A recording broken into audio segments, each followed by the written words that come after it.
I seen all the names coming up, and I'm gonna have to say that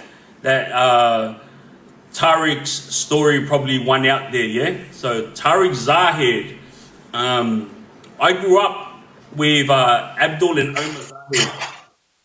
Oh, you love your friends. What? Look like a whale, bro. Open the vault. my love and respects to you. Yeah, so I grew up with Omar and Abdul Zahed. We came through Juvie together. Abdul Zahed is my brother's age, 2 and 2 heat, and I'm Omar's age. And Omar Zahed is obviously the Muslim brother that passed away after the shooting at Body Fit. You know, it was pretty sad because both brothers didn't deserve that, you know. And Hampton, appreciate you, thank you very much. And Philo, appreciate you. But it was what happens. It's what happens when you're involved in gang life, you know. Like I told you a million times, like to each and every one of you youngsters out there, it doesn't matter if you're not involved in a situation, yeah. It doesn't matter if if you're just hanging around because that's your cousin or that's your childhood friend. Blah, no, thank you very much. Or if that's a teammate or whatever.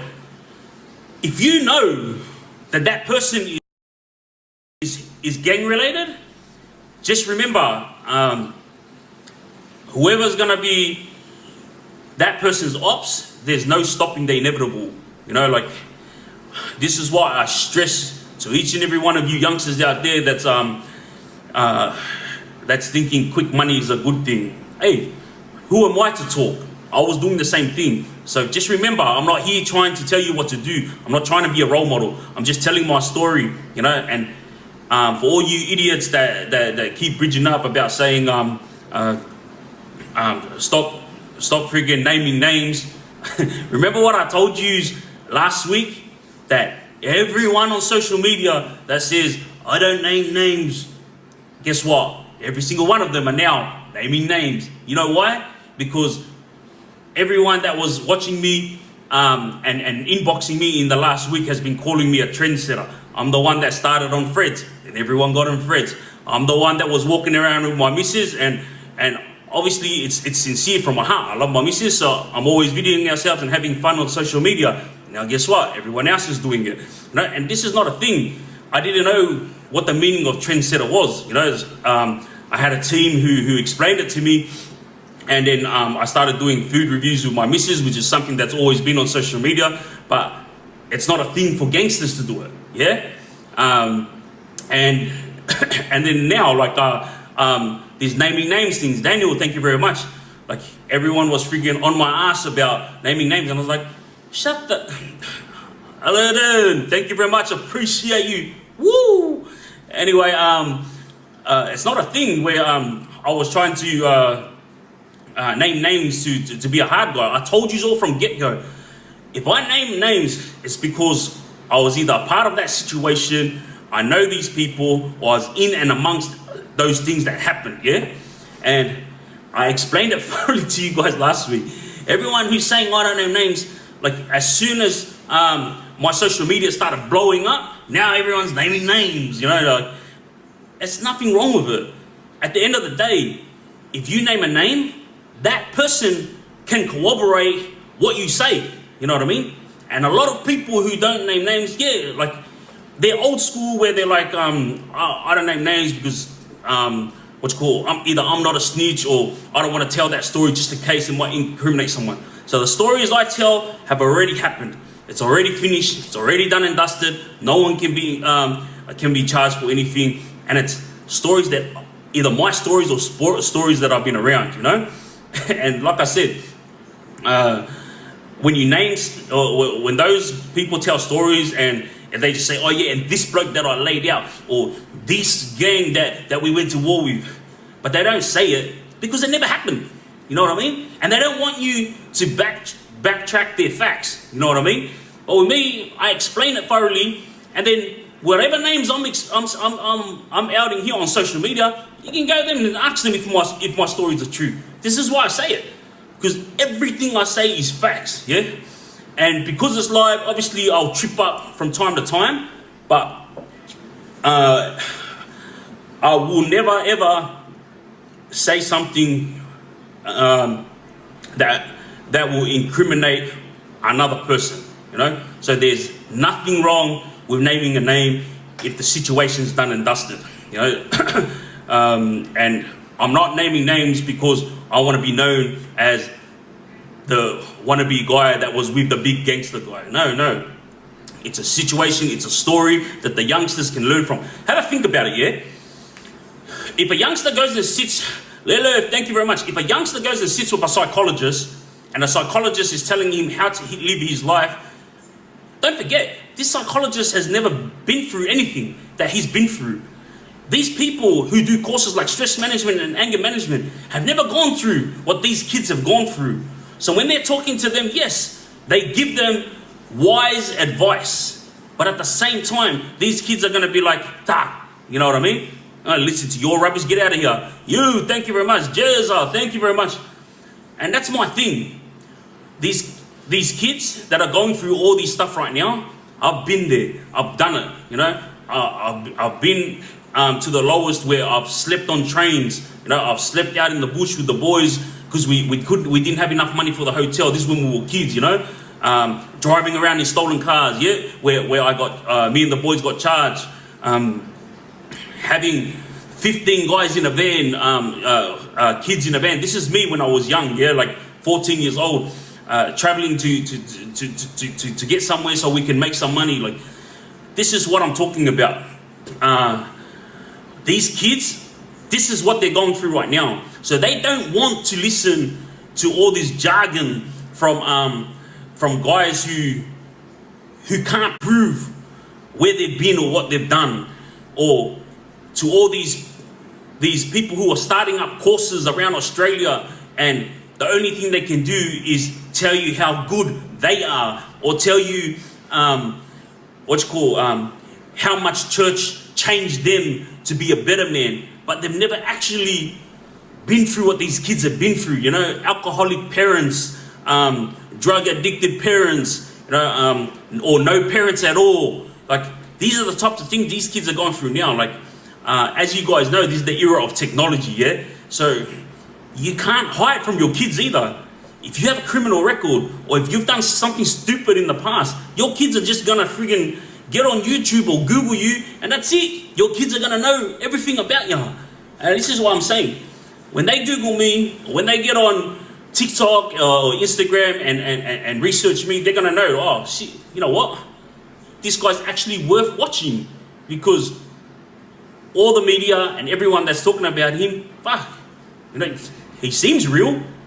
I'll give him a go. You know what I mean? I'm not here trying to be a gangster or trying to be a hard guy. I'm here just to tell my story.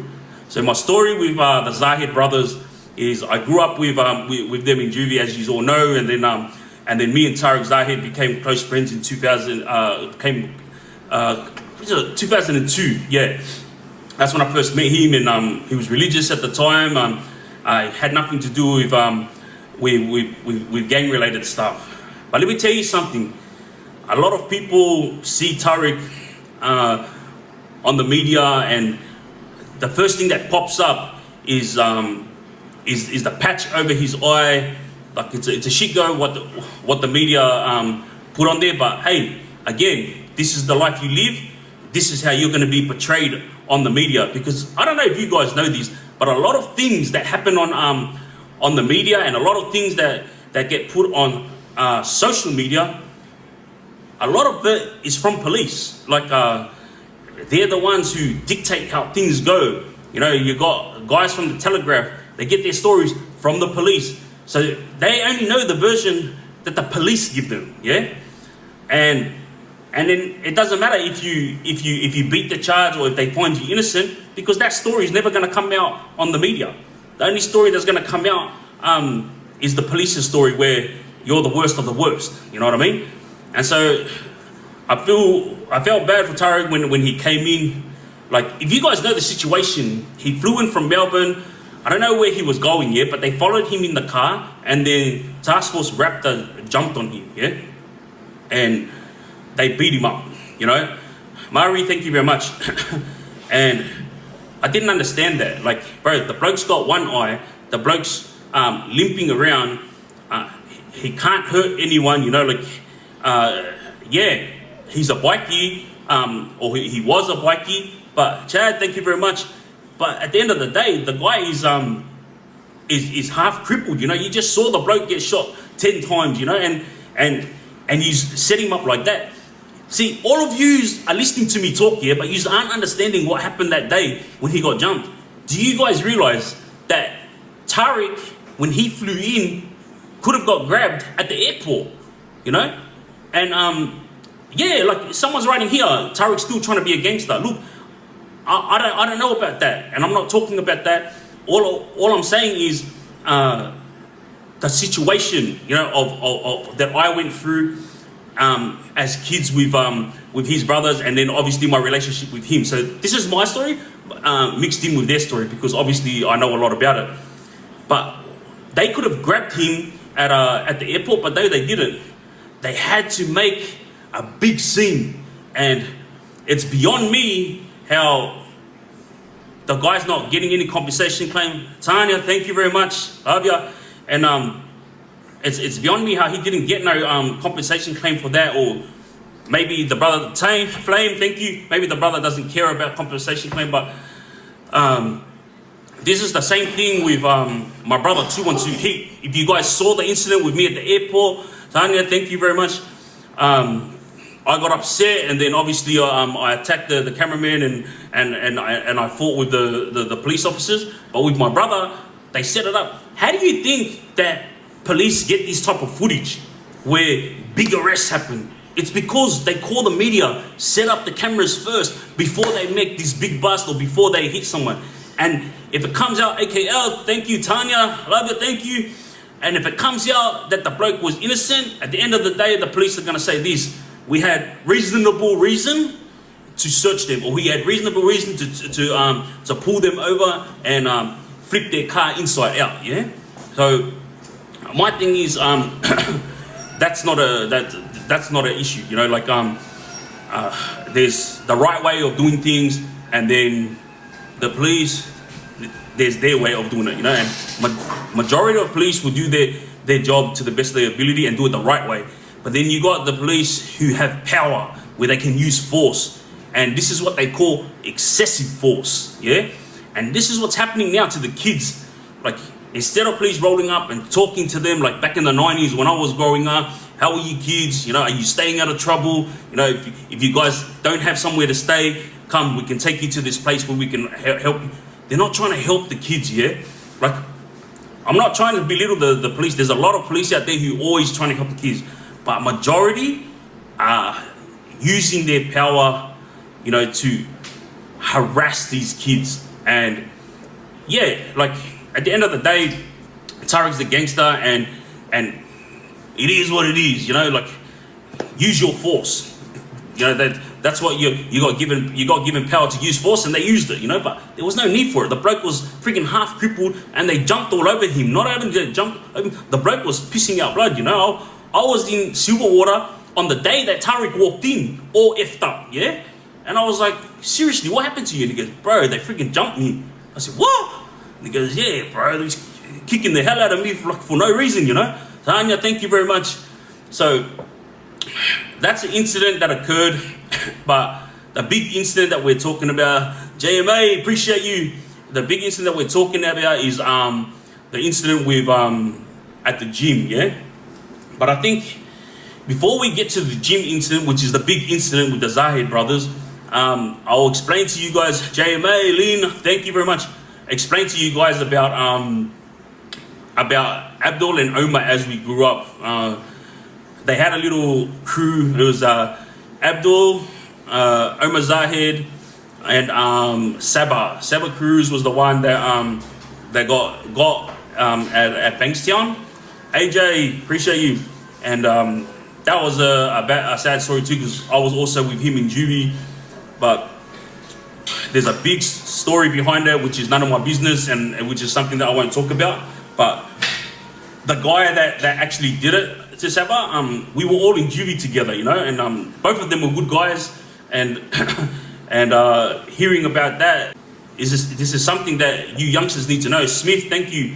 Like these guys were friends as kids, like Saba and this guy, yeah, and then years later, the friendship broke out, and then this ended up happening. Saba the bro had kids and a missus, and they left without a partner, and the kids are left without a father, you know. And this is what happens when you involve yourself in this type of stuff. I told you before, being a gangster is not cool. Being involved in gangs, you know, it's a rubbish life, you know. Like, I'm not here trying to glamorize being a gangster. I'm here telling you guys my story because it was an ugly life, you know. Yeah, everyone's there for all the good times, you know. When you're partying and making money, everyone's like, yeah boy, that's what we do. But as soon as consequences hit, which they always do when you're living this type of life, everyone just disappears. Your closest mates, those that call you brothers, you know. And I've heard the girls inside prison talk, you know, sister, where were you? Huh? You want to come inside prison now like a sick bitch? Where were you when I got arrested? We did everything together and then you disappeared on me. These are stuff that I used to hear from the girls' prison, because sometimes we mix at court and you can hear them talking, you know. So as I grew up with Omar and Abdul Zahed, Abdul was more like the violent one, and Omar was more like the business type. He knew how to be a gentleman, you know. And the last time I saw him before the incident at the at Body Fit, where they got heavily shot at, he actually went religious. So I didn't really understand what that was over. I don't want to understand. I don't care about it. I'm just explaining this story, you know, because it was a sad story. Like these brothers, they have mums, you know. They have a mum. They have sisters, and they also have kids, you know.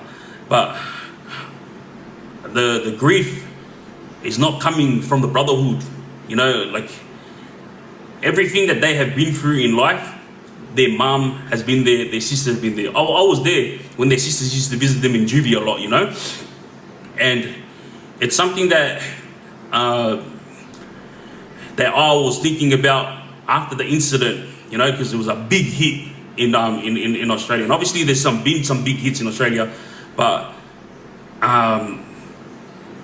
the gang that Tarek is in, you know, they were known for going to this gym. So obviously everybody knew where Tarek was, and Tarek never hid from anyone because to him he had no issues with anyone. So he would do his daily routine, and part of his routine was to go to the gym with his brother, you know. And they didn't know that guys were gonna run up on them and start offloading, you know.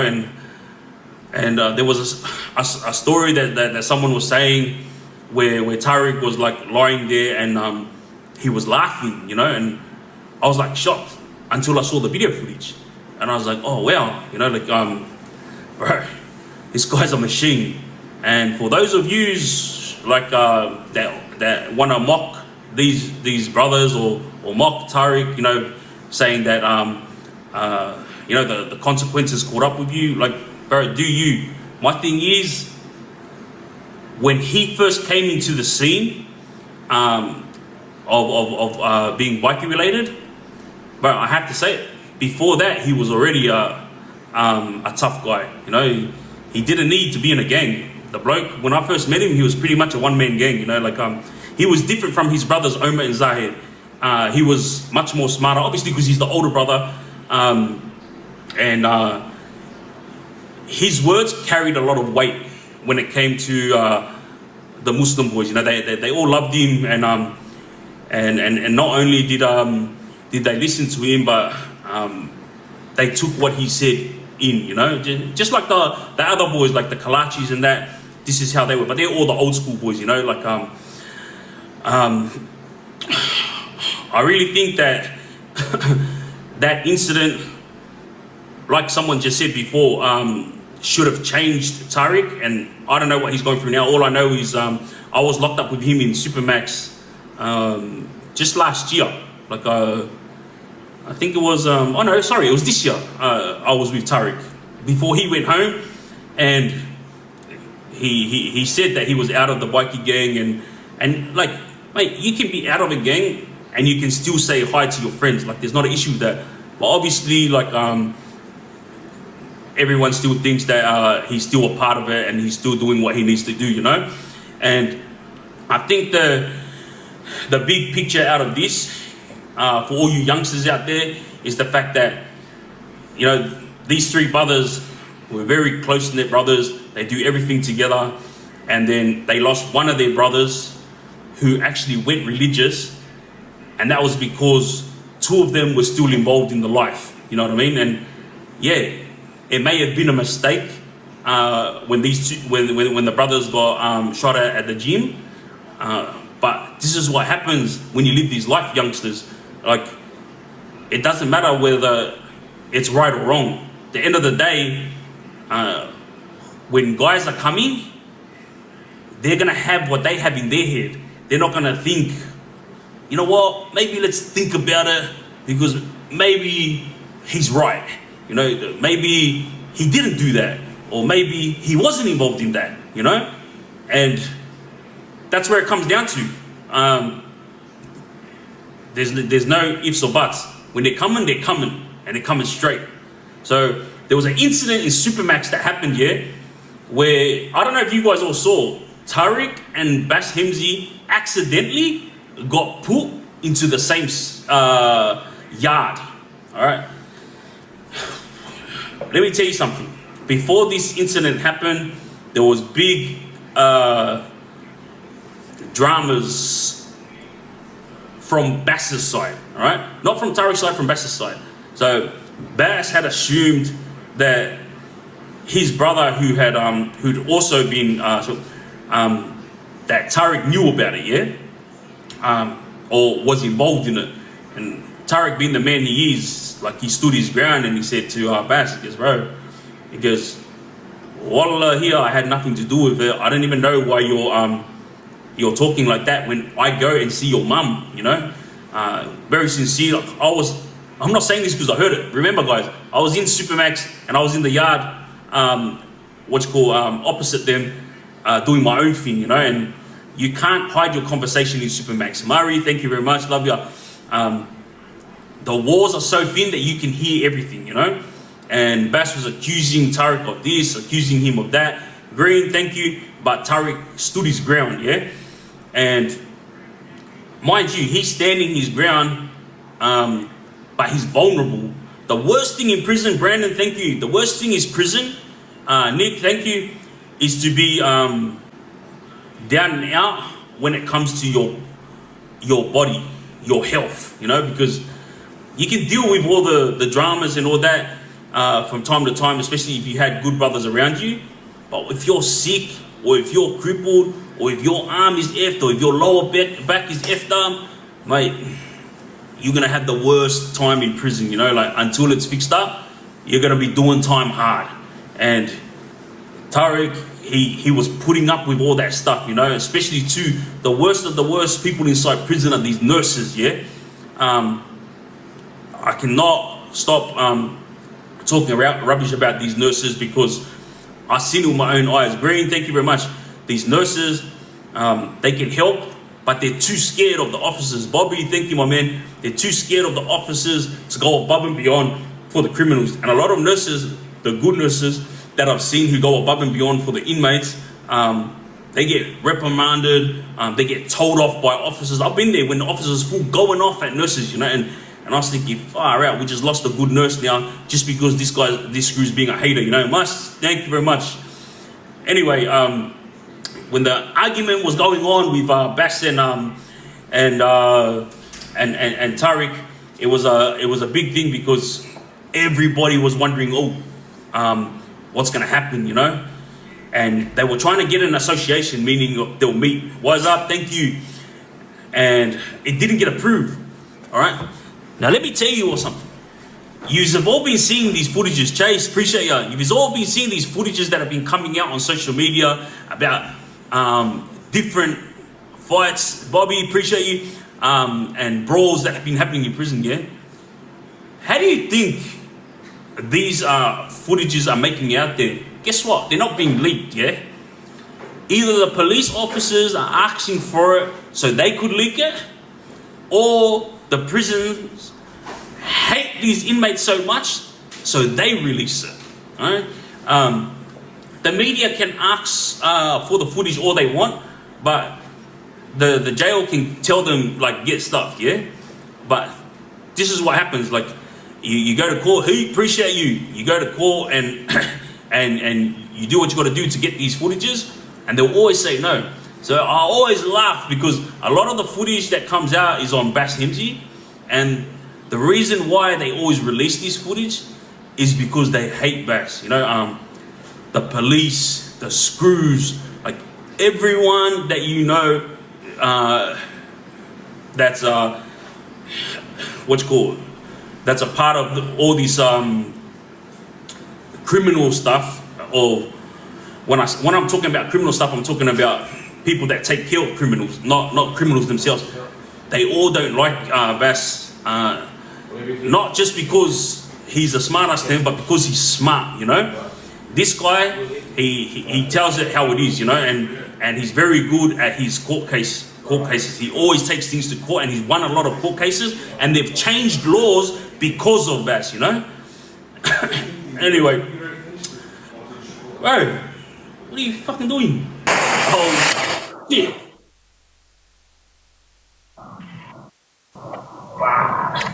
Appreciate you, Will Hub. I don't know. Anyway, with the situation with Bass and Tarek inside, there was a lot of whispers, and until the day that it came where they were face to face, and that doesn't happen in Supermax. It's not supposed to happen in Supermax because they're not supposed to make mistakes in Supermax. For example, like mobile phones going into Supermax, that never should happen, but it happened. Yeah, Supermax is supposed to be the worst of the worst prison in Australia. Yeah, and guess what? They don't make mistakes. But that day when them two ended up in the yard together, this is something that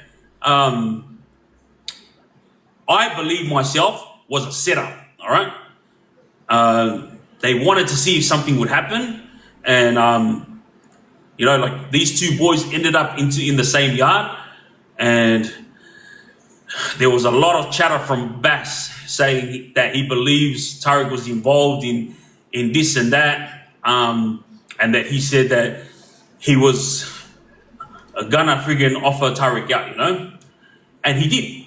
When they were in the yard together, guess what? It was a shock to the both of them that they ended up together, but no one made a move. They both stood there, yeah? No one cheap-shotted each other. I really appreciate you. They both stood there looking at each other, and then Bass pretty much brought it up, you know, like, right, 110%. If you're saying you had nothing to do with it, Abdi, I really appreciate you. You're saying you had nothing to do with it, all good. But 110% you knew about it. You knew that something was going to happen to my brother Timothy. Marie, appreciate you, you know. And Bass, sorry, and I give it to Tarek. He just copped it all on the chin, yeah, like a man, you know. And he let Bass vent and get his frustration out. Obviously, the Bass only appreciate you. Obviously, Bass loved his family very much, so he's gonna go hard for his family, you know. But Tarek, you know, he took that little breath and then he spoke, you know. He goes, bro, believe what you want to believe, man. He goes, I'm telling you, if I had known something was gonna happen from my side, I would have stopped it, you know. Look, I can't send you messages and stuff. You're in Supermax, number one, and number two, I'm not gonna go try to negotiate something if I don't know about it, yeah. He goes, so I'm telling you, I did not know about it. And then pretty much Bass was like throwing his weight around and saying, bro, I'm telling you, you freaking knew about it, this or that. You guys know how libos go when they're in each other's faces, yeah? But Tarek wasn't in his face, it was Bass that was like going off, yeah? And Tarek pretty much stayed calm, and then he just clicked it. For those of you who don't know Tarek, he's also got a very bad temper. Dito, appreciate you. And then he just like clicked it and at Bass, and he said, bro, I've got one eye, I'm limping. He goes, you want to do something? Then do it now. Go ahead, do it, like that. And Bass stood there, and I'll give it to Bass. He appreciated the fact that Tarek was a man, you know, like he didn't back down. He stood there and he said, like, come, you know. And then pretty much Bass goes, bro, get out of here. Like, you got one eye, one leg. I'm not gonna fight you, bro. I'll look like a freaking weak cunt if I attack you, you know. And Tarek was like, bro, I don't care. Like, I'm here. I do appreciate you. I'm here. Do what needs to be done, you know. And Bass let it go. And before they could even chat some more, the screws come running in, and they're like, "Oh, you're not supposed to be together." And I was like, when I saw the footage and I spoke to Tarek afterwards, like, mate, that was the biggest setup. They put them two in there. Like, let me tell you something. I was in Supermax for a long time, yeah. They don't make these mistakes, yeah. And the only reason why a mistake like this would happen is if the inmates intentionally go out of their way to try to lie. Like, for example, miss, I'm supposed to be with Pete, like that. And then these new officers will make the mistake of like putting me together with someone else. This is how mistakes happen. But for them themselves, they don't make mistakes. So for this situation to occur in Supermax, this was like a big breach, yeah? Putting these two boys together, especially when they knew full well, Leo, appreciate you, Batman, appreciate you. When they knew full well that there was gonna be war if these two were put together, you know? And it wasn't gonna be from Tarek, because he was calm, you know, and collected the whole time. It was Bass, he was like running his mouth and going off, you know? Abdi, Sufan, Leo, appreciate you. And so when they got split, Tarek ended up coming to Supermax 2. Supermax 2 is, man, Marie, appreciate you. Supermax 2 is where you go when you're about to reintegrate back into the main, yeah? And guess what? He ends up in Supermax 2. Bass is still in Supermax 1. And then Bass starts telling everyone that he offered out Tarek and he put it on Tarek, and Tarek shit his pants and didn't want to fight him. And everyone in Supermax knew it wasn't true. Tommy, appreciate you. Everyone in Supermax knew it wasn't true because everyone heard the conversation, you know what I mean? And everyone that I spoke to that was closer to the situation when it was occurring, because some yards are far away, you know, so you can't really see, but everyone can hear. And everyone said the same thing that Tarek said, you know, like the Bass did go off, Bass did bridge up, but nothing happened. He didn't offer Tarek out. He was just going off, accusing him of having something to do with his brother's death, you know. But Tarek, like a man, you know, he said, here, I'm here, do what needs to be done. I'm here now in front of you. 29Q, appreciate you. But let me tell you something, like, if I was thinking that someone had something to do with my brother's death, like, bro, I'm the type that will bring action straight away, you know. So I thought that was what Bass was going to do, because he actually said that he was going to do something about all this situation if Tarek ended up at Supermax. And we all knew Tarek was coming to Supermax, you know. And there you go. They were in the yard together and he did nothing. But I'm not taking that away from Bass. Like, he did look at Tarek and see that he was crippled and he wouldn't have been able to defend himself. Like, obviously he's a strong guy, so he would have tried. And mind you, like, Tarek's not a pussy, you know. But at the end of the day, everybody knows that Bass would have come out on top because his whole body's functioning and he can move and shake 10 times better than Tarek is. But Tarek stood his ground and he said, it is what it is, you know. Cut and fast forward, yeah. Tarek is out now, he's doing his thing, and everyone, all the shababs on the inside, like the Muslim boys, are like wondering whether he's gonna, you know, stick to what he said and change his life. Like, Tarek's not the type of person to tell you, he's trying to be a role model or trying to change his life. You know, like he lives his life the way he wants to live. But for all of you who know this story about Tarek Zahed and Omar Zahed, the Ulinshay at the gym, all of you know how bad it was, yeah? And apparently some of his family members were there as well when this happened to the two brothers. And this is what I'm saying, like, Abdi, is that well, I appreciate you. To all you younger generation out there, you live this life, this is the rubbish that you have to go through, you know? It's not about you when you're gangstering on. It's not about you when you're inside prison. You know, it's about those who are suffering because of what you're doing, yeah?